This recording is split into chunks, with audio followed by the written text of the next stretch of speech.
Hi everybody, take a look at what I have for you right now. I have two brand new knives, and these ones are from Mantis. So these ones are actually both fixed blades. They are the TA-2XL models. This one is the B, which stands for black because it has the black coated blade. And this other one is the same identical model, but it is in the bead blasted finish. So this is just the TA-2XL. So I bought these two identical knives recently. They went on sale. I think it was at Knife Center, and so they were clearing them out, and they are fairly inexpensive. They were $20 a piece, and so I wanted to see for that price what you could get. And so the main reason I bought two of them rather than just one is because I find the idea of the gut hook here to be interesting because I might be able to keep these, say, in the car for emergency use, because if this gut hook works, you could probably use that as a seatbelt cutter in a pinch. So I think that would make it a useful tool to keep in the vehicles. So probably not something that you would want to carry, but just something to have just in case of an emergency. And so since I was buying two, I figured I'd buy one in black and one in bead blast, and just to show the differences between the two. And of course, these are the XL version of this knife. So Mantis did at one point come out with a shorter 3-inch blade version of this knife, whereas these ones here, these ones have a 3 3/4 inch blade, and the overall length is about 8.5 inches. So you can see it is a big, hand-filling knife. Has some jimping as well as the holes that are kind of decorative. And it matches, of course, the sheaths they come in. So fit in the sheath. Let me put it in there. You can see the groove here is cut to fit. A little bit of wiggle. So for a production knife, I didn't expect any different. Especially for something at this budget level, which is actually kind of a nice sheath. It has a belt clip right here, and you can orient that, it looks like, several different ways on the knife. So you could carry it vertically, horizontally. Has the holes for lashing it to something, which I think could be useful in mounting it wherever I'm going to end up eventually using these knives. So there's one there. And of course, same idea for this one here. And now the steel used on these two knives is advertised as MVX, which I don't know what MVX stands for. It's a proprietary steel that Mantis uses on their knives. That being said, these are both made in Taiwan, so I guess they're maybe not as bad as the Chinese Stigma steel.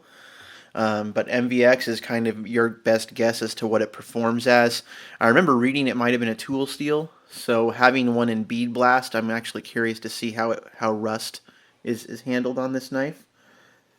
I would expect that the black coated blade will do much better in terms of rust resistance, especially if I just toss these in the car and forget about them.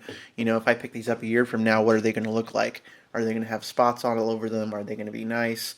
So that's kind of why I bought the two again, to see the difference between the rust resistance for MVX steel. Edge related wise, I don't know exactly how it'll perform. Let's see out of the package how the sharpness is. Let me just get a piece of paper.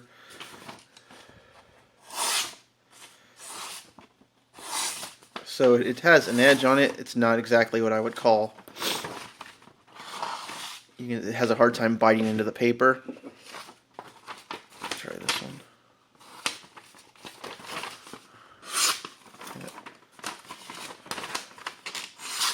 The black one's a little bit sharper, it seems. Let me try some receipt paper.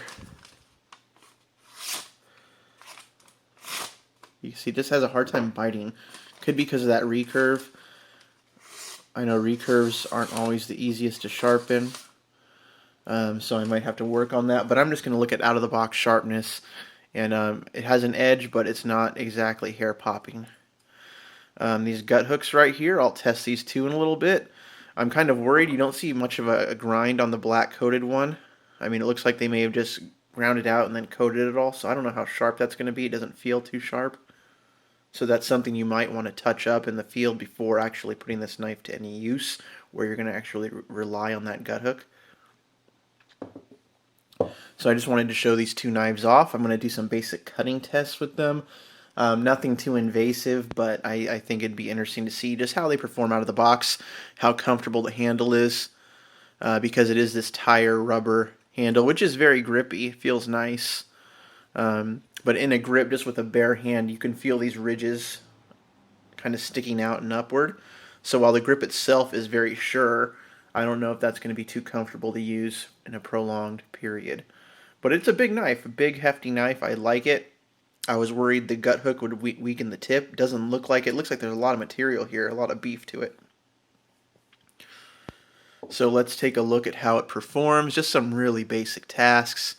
Again, at this point in time, they're not for sale for $20 anymore, but you can get them for definitely less than $25. These are really budget fixed blade knives, and I know in the budget fixed blade realm, like Schrade has a lot of great offerings right now, so you can look at those too. But I want to see if these are competitive at all. They might be clearancing them out, but if you look on eBay, you look on different retailers, you're going to find these very affordable at this point. Even the original version of this knife with the 3-inch blade are still going for $50, $60. So the smaller version must be the more premium of the two, because these newer XL models, maybe they're not selling as well. But either way, I just jumped on these. So thanks for watching, and let's take a look at how these knives do. Alright, so for this first basic test, let's take a look at how they perform just with some paracord. I just want to do some push cuts. And let's see here.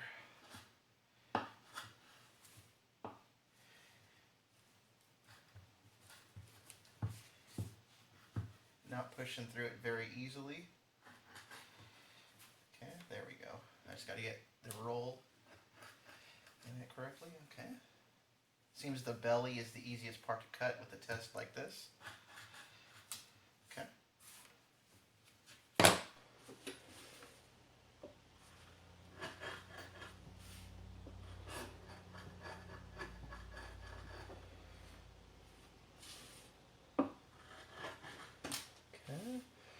Alright, so it cuts very well at the belly at least. Let's try it with just the gut hook. Alright, I'm going to test out the gut hook on this. In my first take I was kind of out of frame, so I want to show off how this works. So it does take a lot of strength to cut. So this is the bead blast version here. This is taking me some significant effort to make that cut. That is not a safe way to do it. So you can see how much it went through there. Let me try the black version of it.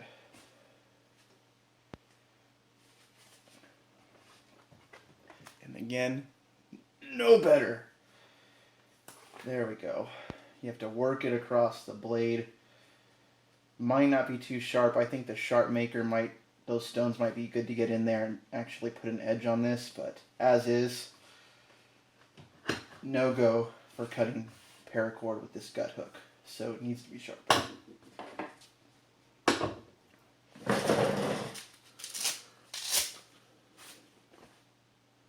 Let's take a look at some cutting.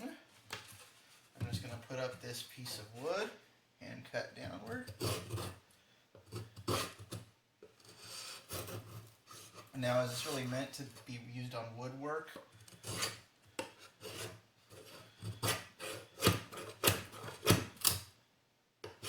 It's advertised as a skimming knife.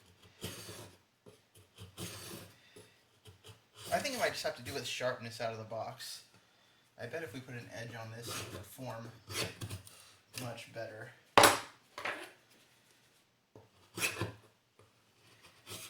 And again, I'm getting the most cutting when I'm using the belly of the blade, or not the fat part right there.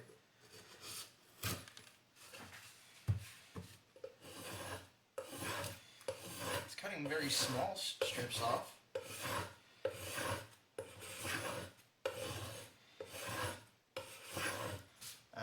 Let's try just some stab testing. I'll do the black coated blade. I want to see if that gets any damage from stabbing.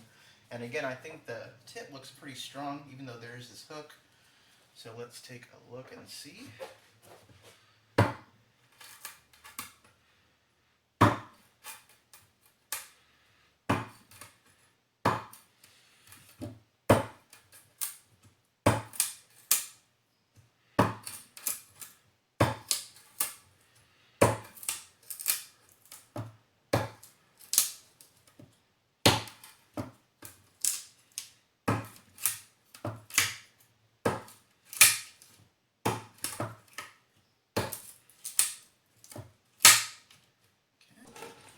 See how much I can get it to just bite into this wood.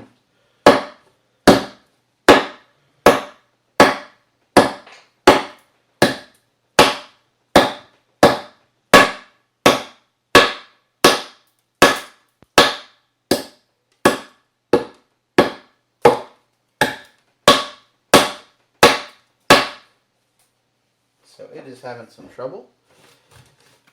And again, I'm probably going to have to sharpen these. But out of the box, it's just not impressing too much.